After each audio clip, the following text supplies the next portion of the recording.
En fait, si vous voulez, pour contrer les blocages qu'ils ont eus d'un point de vue de ces sites-là en question, justement, les sanctions qu'ils ont eues, la Russie a subi par rapport à ces sites-là. Donc la Russie a répliqué avec les armes qu'elles avaient, à savoir les armes numériques qu'elles ont. C'est fou.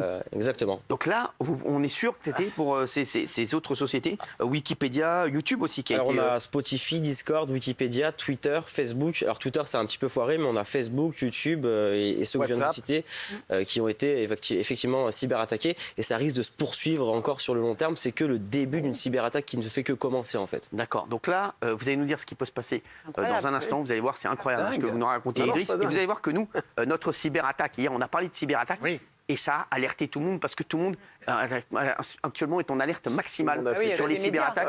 Et on a été contacté. Vous allez voir, je vous expliquerai tout ça dans un instant. Et Idriss va nous parler de ce qui peut se passer. C'est pas ouf. Hein, moi-même, je pensais que vous avez été cyberattaqué. Ah, voyez pas. Moi-même. Voilà. Quand j'ai vu en fait ce qui s'est passé sur la chaîne, je me suis dit que c'est également c'est un symptôme en fait, comme un docteur dirait que c'est un symptôme d'une cyberattaque effectivement. J'avais proposé à votre équipe une démo sur ce genre de cyberattaque. Si moi j'avais fait une démo, ça aurait fait exactement la même chose en x2. Ah ouais, d'accord. Moi, je me suis tout de suite imaginé d'une cyberattaque. C'est une cyberattaque. Je sais que vous avez vu. C'est bizarre. C'est bizarre que ça soit arrivé. C'est bizarre que ça soit arrivé le même jour. On a eu donc nos deux cartes, voilà, qui est nos deux cartes mères, qui ont dysfonctionné. Est-ce qu'il est possible de les brûler ou les faire cramer à distance? Alors justement, au même titre qu'on peut débrider une voiture ou une carte graphique ou tout autre élément informatique, c'est probable que ce soit quand même une cyberattaque, même si c'est que la carte son ou la carte réseau qui a été impactée. On a très bien pu les faire surchauffer à distance en voulant, en fait, si vous voulez, augmenter la puissance de ces cartes en question jusqu'à atteindre des limites qui font qu'elles crament et en fait que ça c'est incroyable. C'est possible de le faire. C'est totalement possible. Donc au jour d'aujourd'hui, c'est vos cartes son et vos cartes réseau qui ont cramé, mais ça peut provenir d'une cyberattaque, effectivement.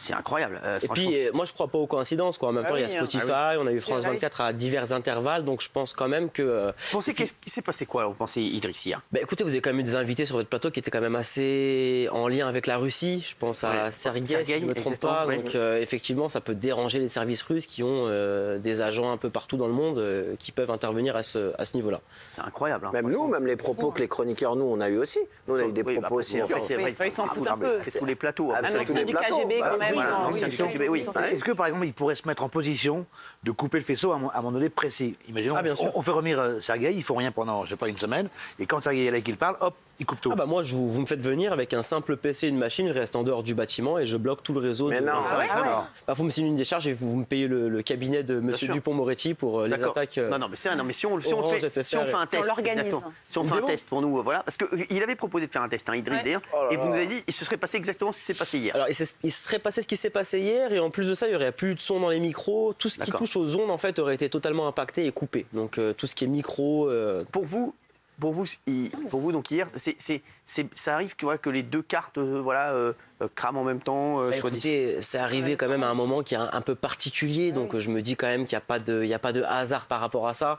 Pour moi, c'est une cyberattaque. Maintenant, je ne peux pas le prouver. Pour le moment, je n'ai pas accès à vos machines ni à vos serveurs. Bien sûr. Mais pour moi, c'est une cyberattaque. Si vous aviez accès à nos machines, à nos serveurs, vous pourriez le dire? Bien sûr. Même maintenant? Regardez. Même avec bien sûr. Vous pourrez regarder même pendant l'émission. Après les autres sujets, vous venez nous voir à la fin, vous nous dites? Déjà, vous voulez pas me donner le code Wi-Fi de l'émission, vous avez peur de moi. Mais même moi, je ne connais pas. Je n'ai même pas le code Wi-Fi. Moi, il sait pas que moi, je comprends rien à rien.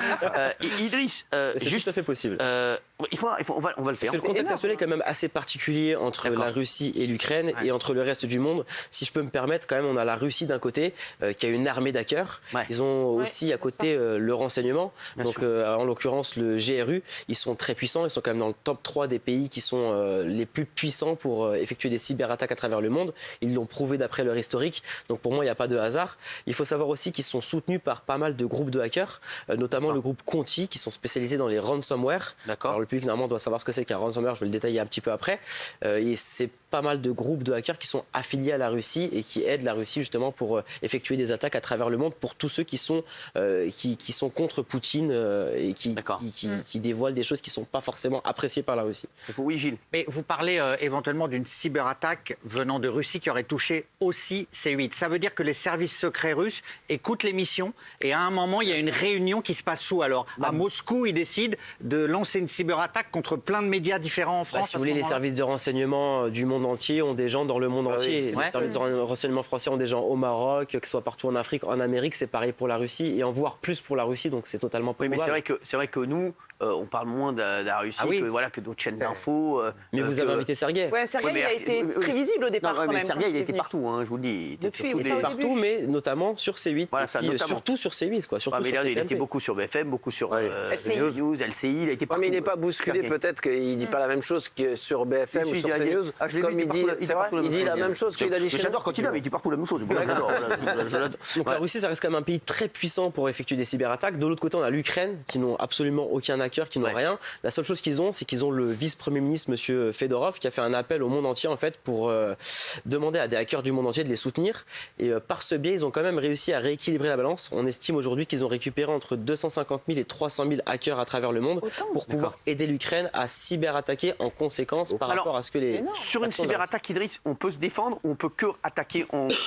En fait, si vous voulez, on ne peut pas se défendre. Il y a certaines attaques où on ne peut tout simplement pas se défendre. On s'attaque soit à la faiblesse des gens, soit on effectue des opérations qui font qu'il n'y a pas de sécurité aujourd'hui qui permettent de contrer ces attaques.